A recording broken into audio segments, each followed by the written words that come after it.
Yeah, we back like we never left. I'm getting ready to start this little deadlift session, but I wanted to have a quick little story time with y'all, man. During the second stint of SR was very important. I learned a lot. I gained a lot. I even put myself in a very spiritual awakening like position, and it helped me out with a lot of things. Most importantly, that second stint of SR really helped me start seeing women for who they really are and see women as a woman, not necessarily just like some sex toy or some sex object, or not someone who's just here to nag and complain. I got really, really in depth with a book called The Way of the Superior Man. Also got really in depth, like deep, deep, deep with all of Rollo Tomasi's books, The Rational Male. I even got deep on Rich Cooper. What's it called? The Unplugged Alpha. Yeah, the Unplugged Alpha. But a part of all this, I was dealing with a lot of women in conversation, not trying to fuck with them, but just communicating so I can get a better understanding for women, a better understanding for like why they are the way they are, how they put themselves in the position they're into now, why we have so many single mothers, just a lot of general basic understanding of women. And one woman, we had a cool little, back and forth, things started to get a little spicy because I can tell, how a woman is when she's interested sexually to a man or she's physically attracted to a man. The way she communicates and conducts herself is way different compared to when she's not. So I can pick up what she was putting down, and I started to further conversations with one young lady because she was going to possibly get her whole field, and she ruined all that. Excuse me. Yeah, she ruined all that because I was explaining to her SR and everything about SR. She was very intrigued about it because she didn't believe that, niggas was like that. And this is side note. Women think that all men are like the men that they fuck with. What do I mean by that? So the niggas that they fuck with are the small percentage of dudes. It's a super small percentage of dudes who get pussy. And women just assume all niggas are like that. They think that all men get cooch based on the men that they hang out with, the men that they give the cooch to. They don't consider the dude at the drive-through at the Taco Bell who's your average 5'7" and extremely overweight. Nothing sexually attractive about this man. They don't even think about that man. The greeter at the end of Walmart, or when you're walking out of Costco, the dude who checks your receipt off. They don't think about that man. Like they don't really even see that dude. Sadly, I'll be honest with you guys. Women only see like 10 to 20% of dudes. Those are the dudes they're attracted to. That's just life. And if you're Mexican, Asian, Hispanic, Latin, Black, Native American, Indian, Caucasian male, none of these things matter to a woman because she only sees a certain type of guy. How tall, how strong, how competent he is, uh, his accomplishments. What does he visibly have to show for what he's done in the last 20, 30 years on this planet? Women are looking for these type of things. And then once you fill up these boxes, they have another set of criteria for you to, go through. You know what I'm talking about? But back to what we were saying. The young lady was telling me how she don't believe SR was a real thing, and she thinks that because I'm a handsome dude, an attractive man, and I can just get women left and right. I just told her, no, that's your reality, not my reality. The male's reality is not the same as a woman's reality, and I think only women think that, which is crazy, because I don't think no man thinks that we live the same lifestyle as women. I've never met that man, but I don't think so. I don't think so.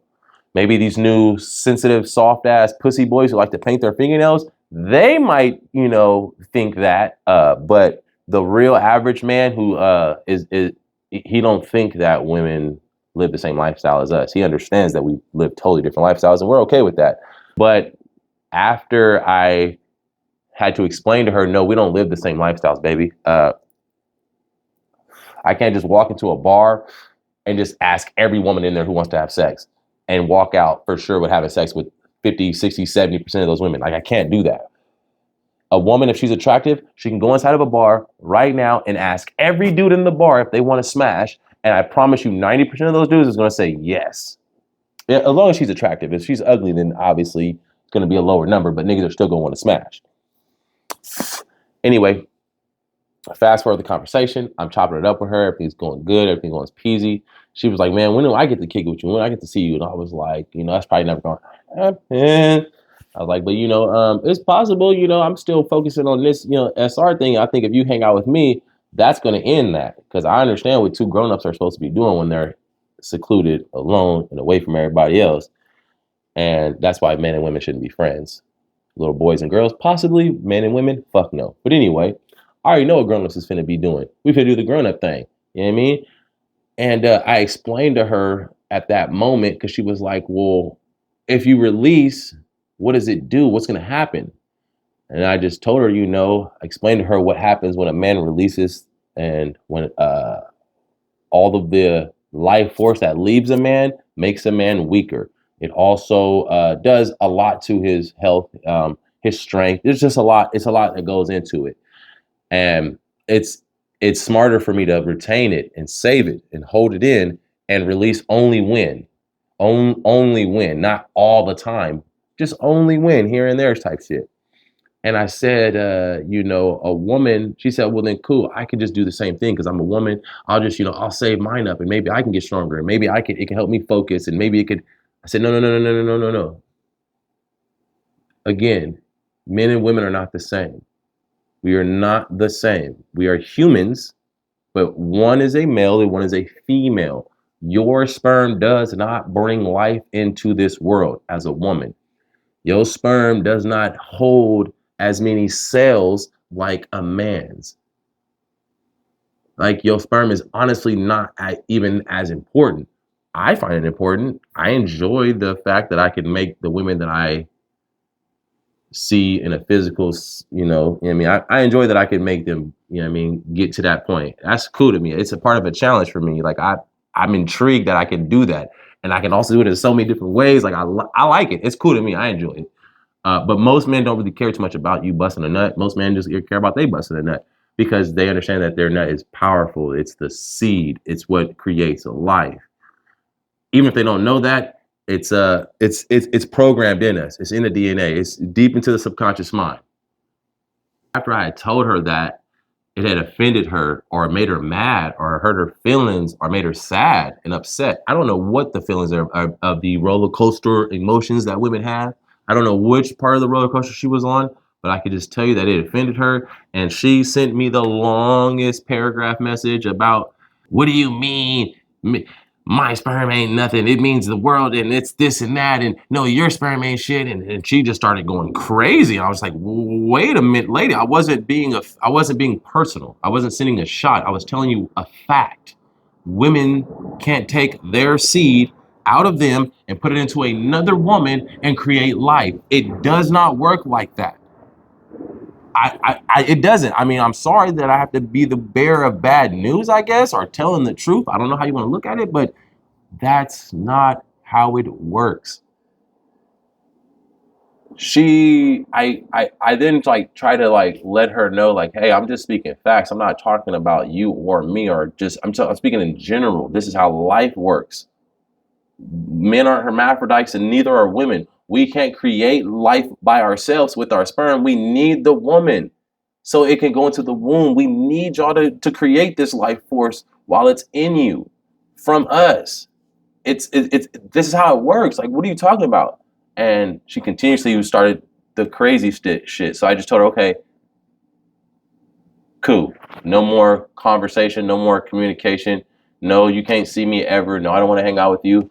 Please do not think that we ever had anything going. This is one of those balloon popping experiments. Pow.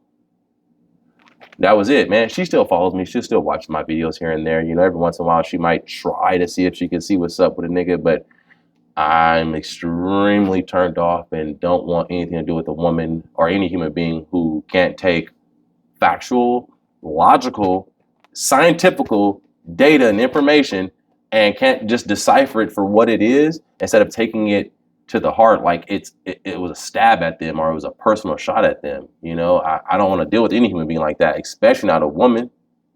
Like that's out. OUT. I'm out of here. Deadlift time.